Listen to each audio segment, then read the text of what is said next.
조각제TV 시청자 여러분 안녕하십니까. 2022년 1월 30일 오후 7시입니다. 윤석열 국민의힘 대통령 후보가 김정은의 중거리 미사일 도발에 대하여 결정적 한방을 날렸습니다. 윤석열 후보는 오늘 한 2시간 전에 페이스북에 사드 추가 배치를 한 줄 공약으로 제시했습니다. 사드 추가 배치, 이게 6자지만은 엄청난 영향을 미칠 공약입니다. 김정은과 시진핑이 아마 가슴이 뜨끔할 겁니다. 그리고 바이든 행정부는 기분 좋아할 겁니다. 일본 정부도 사드 추가 배치에 안도할 것입니다. 윤석열 후보는 앞선 글에서는 평화는 구호로 이루어지지 않는다. 평화는 압도적 힘의 결과다. 국민의 뜻을 받들어 당당한 자세로 평화를 지키겠다. 윤석열에게는 대한민국 국민을 보호하는 것이 최우선이다. 라고 했습니다. 윤 후보는 지난해 서울 외신기자클럽 초청 기자간담회에서도 사드 추가 배치와 관련해서 그 가능성을 시사한 바 있었습니다. 그때는 이렇게 이야기했습니다. 문재인 정부의 산불정책, 즉 사드 추가 배치 불가, 미국 미사일 방어체제 불참, 한미일 군사협력 불참은 중국과 맺은 협정도 약속도 아니고 문재인 정부 입장에 불과한 것이다. 안보 상황에 따라 사드를 포함한 미사일 방어 시스템을 얼마나 강화하고 또 얼마나 한미일 간의 공조를 할 것인가 하는 것은 우리 정부의 주권사항이기 때문에 거기에 입각해 판단할 것이라고 했습니다. 이는 바로 시진핑 정부에 대한 입장이죠. 우리의 안전은 우리가 알아서 할 테니까 여기에 간섭하지 말라. 문재인이 약속한 것은 그건 문재인 정부로 끝난다. 이런 것 아니겠습니까? 그런데 윤석열 후보가 비장의 카드를 가지고 있다가 오늘 김정은이가 중거리 미사일을 발사하니까 재빨리 그 카드를 빼내 쓴 겁니다. 오늘 합동참모본부는 북한이 자강도 무평리 일대에서 동해상으로 고각, 아주 높은 각도로서 탄도미사일 한 발을 발사했는데 이게 중거리 미사일로 보인다고 했습니다.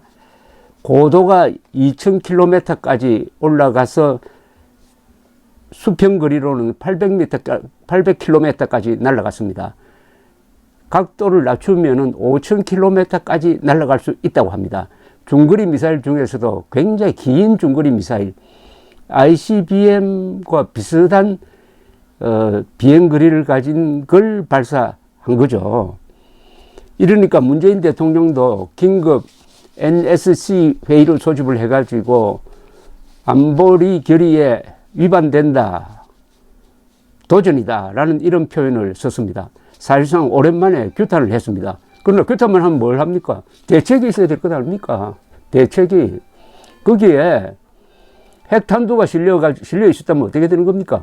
그 핵탄두를 실은 미사일을 동해상으로 쏘지 않고 서울 상공으로 때렸다고 그러면은 지금 저를 포함해서 많은 분들이 수십만 수백만 명이 이미 이 세상에서 존재하지 않게 되는 것 아닙니까?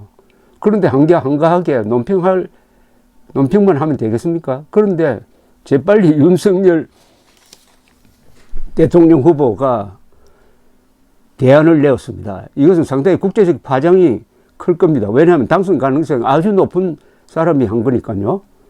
여기에 만약 중국이 반발하고 나서면은 윤석열 후보는 속으로 웃을 겁니다.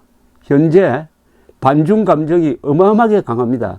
만약 윤석열 후보의 이 공약에 대해서 중국 정부가 몇 마디 하면은 한국 사람들이 가지고 있는 반중 감정이 폭발해가지고 이재명 지지율이 엄청나게 빠질 것이 틀림이 없습니다.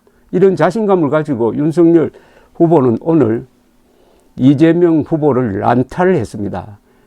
페이스북에 이렇게 글을 올렸습니다. 일종의 분풀인데 지난 11일 미사일 도발에 대한 강력 대응책을 언급했을 때 더불어민주당의 많은 분께서 저를 전쟁광으로 호도하며 천벌받을 것이라고 맹비난했던 것을 분명히 기억하고 있다.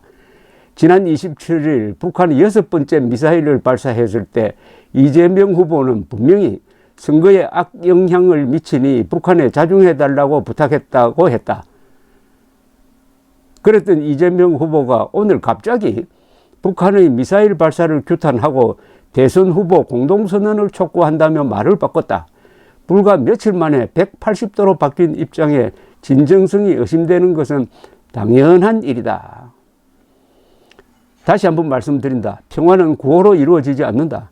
평화는 압도적 힘의 결과다. 국민의 뜻을 받들어 당당한 자세로 평화를 지키겠다. 윤석열에게는 대한민국 국민을 보호하는 것이 최우선이다. 이렇게 이야기했습니다. 이재명 후보는 페이스북 글을 통해서 입장을 바꿨습니다.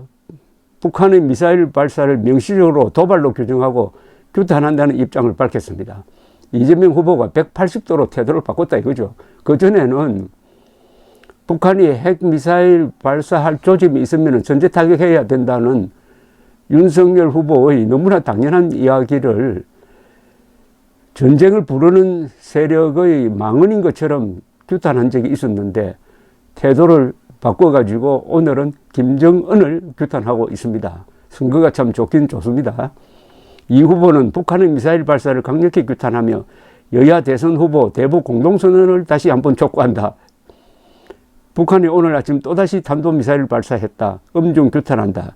이렇게 이야기를 했습니다. 주도권이 완전히 윤석열 쪽으로 넘어갔습니다. 그것은 윤석열 후보가 준비가 되어 있었지만은 역시 김정은이 그 빌미를 제공했습니다. 김정은이 이렇게 해가지고 윤석열 후보를 당선시켜 주려고 하는 게 아닌가 하는 생각까지 들 정도고, 요사이 윤석열 후보가 안보 문제에 대해서 상당히 정리된 입장을 가지고 그러다가 보니까 이렇게 이런 사태 때 신속하게 전문적으로 기동하고 있습니다. 역시 정치나 전쟁에서 제일 중요한 것은 기동성입니다. 빨리빨리 대책을 내어놓아야 합니다. 사드 추가 배치 6자이지만은 세계가 주목할 겁니다.